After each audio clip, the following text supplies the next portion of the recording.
firms such as Nomura, I think we are a very diverse bank. We are a Japanese firm operating very much in the European marketplace, and we're quite rare in that regard. Where we are, I think, more unique is that using that expertise in the things that we do, applying technology to that gives us an edge. In our businesses, that's very much a quick adoption of things like machine learning, artificial intelligence, big data management, and using that data to try and find the extra edge to improve our margin and our revenue prospects with our clients. Here at Nomura, tech skills are incredibly important because the rate of change in technology is unprecedented.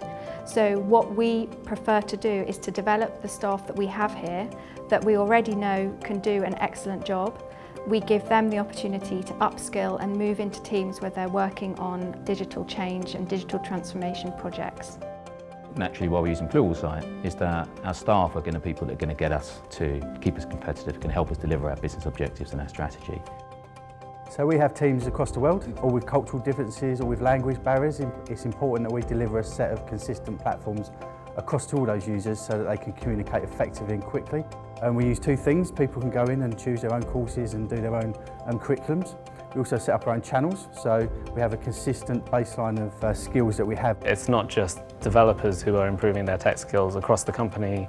We're seeing more and more people who want to see how they can improve their tech skills in order to keep up with the way that the landscape's changing. Like with the hackathon that we've planned in the past, we were pitching it to everyone so that everyone had an opportunity to upskill themselves. Most of the instructors and the leaders of the hackathon were actually encouraging people to do self-learning on Pluralsight because there were a lot of different channels you can use there to learn Python and machine learning. That's actually how I got introduced to Pluralsight in the beginning.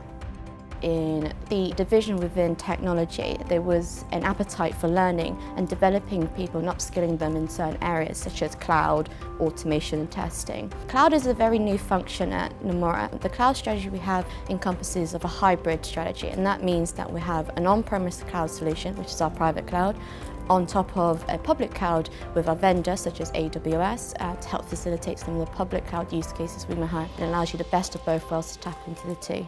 Pluralsight was very good and was very fundamental to get everyone onto the same foundation knowledge. So it's really helped in terms of making the project delivery a lot faster to start off with. Really what's key here is we're learning new skills. I think every single part of the fabric of the firm is in some way reliant on technology. And Pluralsight's played a really good part in that because it enabled us to find skills specific for that outcome. So our ability to move with the times, to embrace innovation, to keep that business model moving is absolutely key to the firm. Right from day one, I have felt really well supported by the team at Pluralsight, and that has been essential in getting us where we are today.